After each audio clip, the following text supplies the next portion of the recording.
모실 복싱협회 소속 강사 김현태입니다. 반갑습니다. 드디어 상급자 코스로 이제 넘어왔습니다. 저번 강의까지는 이제 초급자에 이어서 중급자 코스를 상당히 길게, 총 중급자 코스만 6개 강의로서 제가 강의를 마쳤고요. 전반적으로 한 말로 설명해드리자면은 공격과 방어, 이렇게 설명할 수가 있겠습니다. 좀 세부적으로 들어가면은 이제 방어를 이용해서 어떤 식으로 전술을 펼쳐가지고 상대방을 제압을 하고 전반적인 그 라운드를 내 것으로 가져오는지, 뭐 그런 주제로서 강의를 했었는데, 오늘 상급자 코스로 넘어가서는 조금 더 세밀하고 조금 더 쓰기 어려운 까다로운 공격 위주로 나올 것 같아요. 그래서 여기서는 좀 제가 설명을 해드렸을 때 이해가 안 되는 부분이 있을 수도 있을 것 같은데, 최대한 잘 쉽게 풀어서 설명해 보도록 하겠습니다. 오늘 섀도우복싱 1장, 상급자 코스 섀도우복싱 1장에서는 여러분들이 많이들 좋아하시는 바디블로우에 대해서 설명을 해드릴 겁니다. 그 중에서 저희가 상급자 코스는 총 섀도우복싱만 4장으로 걸쳐서 설명해 드릴 거기 때문에 좀 간단하게 1장, 2장, 3장, 4장 이렇게 세분화 시켜가지고 좀 알려드리려고 합니다. 오늘은 그 중에서 가장 기본이 되겠죠. 1장에서는 얼굴에서 배에서 얼굴로 바꿔가면서 이제 치는 섀도우복싱 전술, 가장 기본 전술에 대해서 설명해 드릴 건데, 실제로 배에다가 때릴 때는 이제 바디 어퍼컷, 바디 훅, 이렇게 근접 공격이 될 수도 있고, 얼굴과 같아요. 멀리서도 잽, 바디 스트레이트, 바디 잽, 이런 식으로 멀리서도 원거리 공격을 충분히 복부에다 다 할 수 있습니다. 앞면이랑 똑같다고 보시면 돼요. 다만 일반적으로 많이 처음에 배우시고 많이 쓰시는 게 이제 근접 블로우죠. 근접 바디 블로우죠. 그래서 오늘은 이제 상대방 명치, 뭐 이제 간장, 뭐 옆구리죠. 여기를 때릴 수 있는 근접 바디 블로우에 대해서 설명을 해보도록 하겠습니다.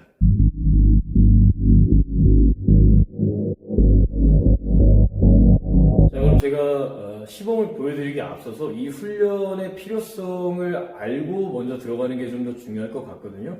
이 훈련은 반드시 필요하긴 한데, 왜냐면은 실제로 싸울 때 근접 상황에서 보통 앞면 위주로 이제 타격을 합니다. 일반적으로. 왜냐면 아래턱을 맞았을 때 가장 충격이 크기 때문에. 근데 보통 생각을 해봤을 때 앞면만 계속 때린다 하면은 맞는 사람, 방어하는 사람 입장에서는 마음이 좀 편하죠. 왜냐면 앞면 여기로만, 뭐 방향은 다르지만 앞면으로만 공격이 들어오기 때문에 커버링이 쉽습니다. 근데 만약에 복부까지, 얼굴과 복부를 섞어서 공격이 나온다 하면은 요 커버링이 흔들리기가 쉽습니다. 그래서 이 훈련의 목적 같은 경우에는 상대방의 커버링을 흔들어서 내가 쉽게 효과적으로 정타를 때릴 수 있기 위함이다 라고 말씀드릴 수 있겠습니다.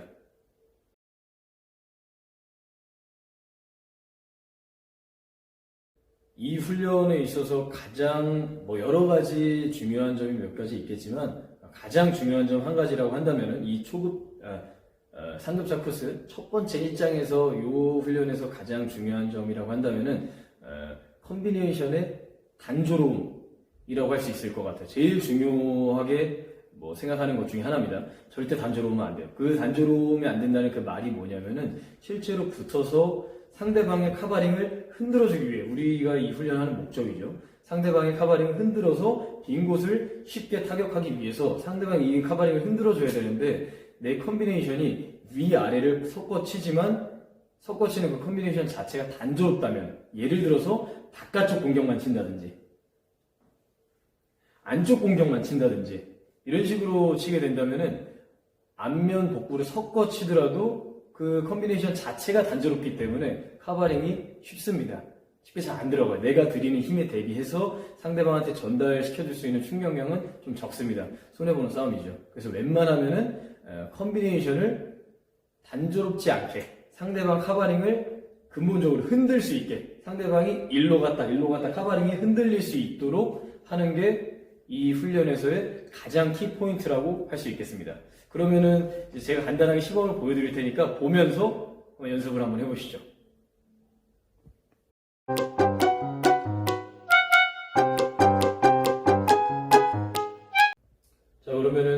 제가 거울 앞에서 섀도우복싱 자세 연습을 하시는 간단한 방법, 여기서 또 이제 짚고 넘어가야 될 포인트 이런 걸 간략하게 설명해 드리고, 그리고 링에서 제가 설명해 드릴 때는 조금 더 전술적인 목적으로 할 수 있는 좀 방법, 그런 것에 대해서 설명을 해 드려 보겠습니다.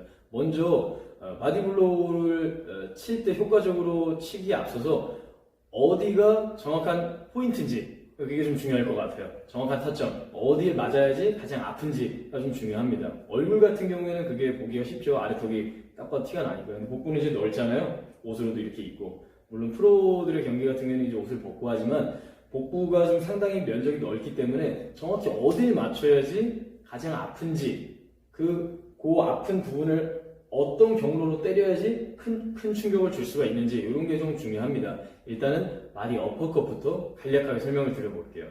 바디 어퍼컷은 굳이 뭐 이렇게 찾고 하지 않더라도 명치인 건 다들 아시죠?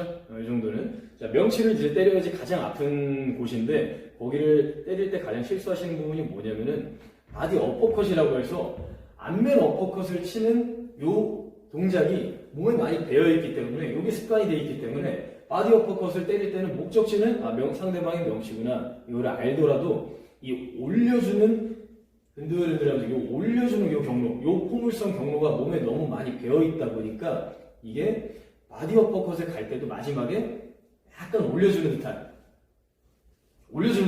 약간 이런 느낌이 많이 나오더라고요. 초보자 입장에서. 절대 충격을 크게 줄 수가 없습니다. 바디 어퍼컷 같은 경우는 상대방 몸통 명치를 그대로 밀어서 넣어주는 것 같은 그런 느낌까지 줄 정도로 약간 안면 어퍼컷과는 다른 방식의 포물선이 좀 필요합니다.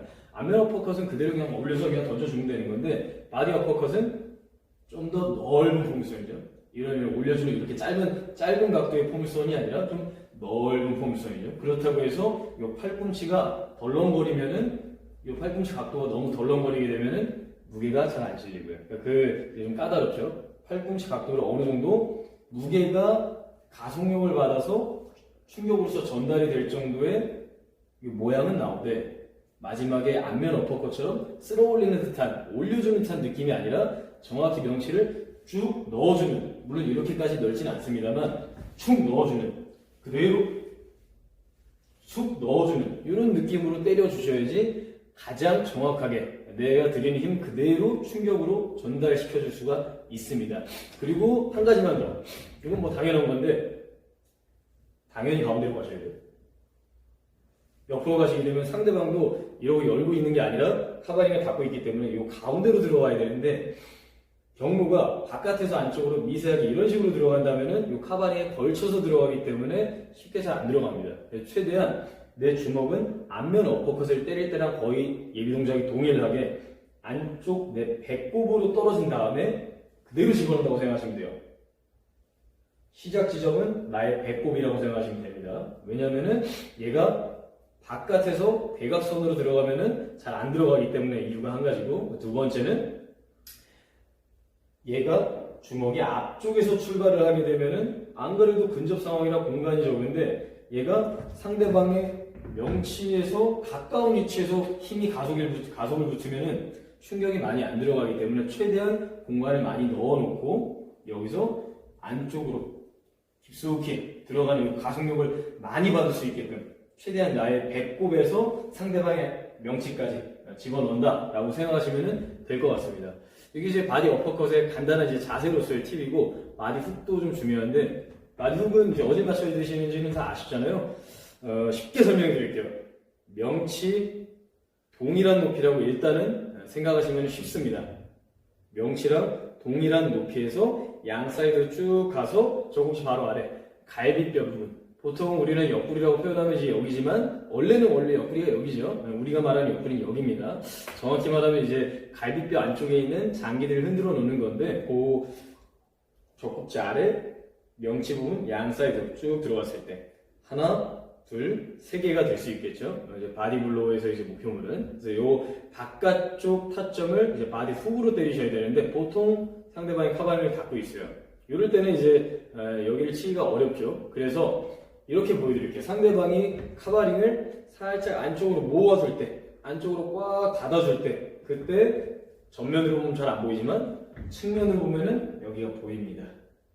전면으로 보면 잘 안 보이지만. 그래서 그 안 보이는, 실제로 때릴 수 있지만 안 보이는 그 위치를 바깥에서 안으로 집어넣어주는 공격이 그게 이제 바디훅이죠. 그래서 바디훅에서 일단 제일 자세로서 중요하고 제가 추천드리고 싶은 점은 뭐냐면은 상대방이 안 보이기 때문에, 타점이 안 보이기 때문에 그냥 냈다가 크게 휘두르면은 엄한 데 맞아요. 안 아픈 곳에 맞습니다. 최대한 아픈 곳에 정확히 맞춰야 되기 때문에 그곳이 어디냐면은 상대방 카바링을 딱 모았을 때 팔 그대로 감아서 들어간다고 생각하시면 돼요. 이걸 바깥으로 크게 들어가는 느낌이 아니라 이 팔을 그대로 감아서 들어가면은 정확히 제일 아픈 그 갈비뼈 부분에 닿을 겁니다. 정면으로 봤을 때도 상대방의 카바링이 싹 모아진다. 그러면은 이 카바링 그대로 따라서 안쪽으로 붙어서 집어넣는다 라고 생각하시면 돼요. 그러니까 얘가 바깥으로 가는 느낌보다는 상대방 카바링이 걸치면 안 되겠지만 같이 들어가준다. 카바링에 이렇게 카바링에 이렇게 말리면서 이렇게 안쪽으로 들어간다 라고 생각하시면 되겠습니다.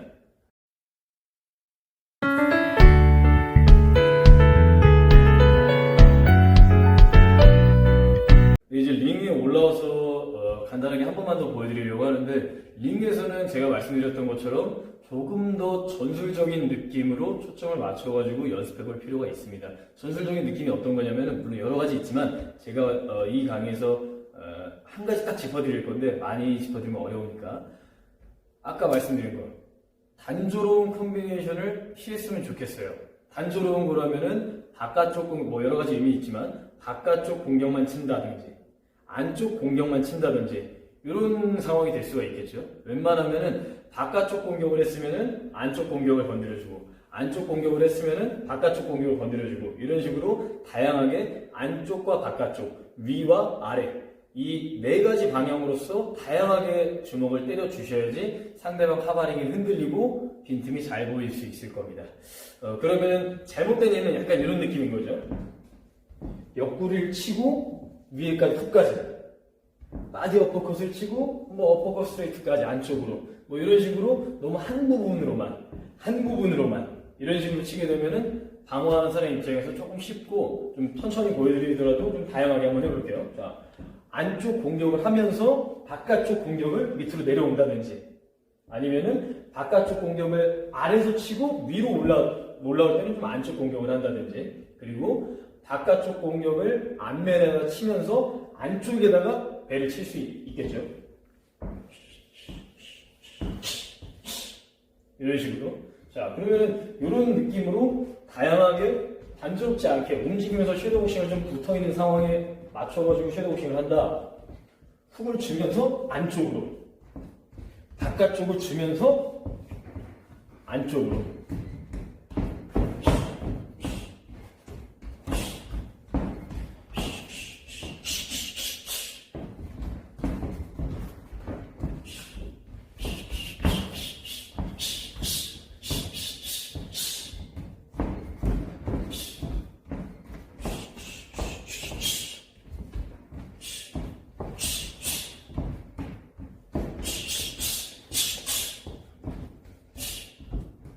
뭐 이런 식으로 최대한 위와 아래, 바깥쪽과 안쪽 방향을 다르게 해서 단조롭지 않게 이런 식으로 섀도우복싱을 해주셔야지, 연습을 해주셔야지 실전의 근접 상황에서도 충분히 효과적으로 이용해서 빈틈을 만들어낼 수가 있을 겁니다.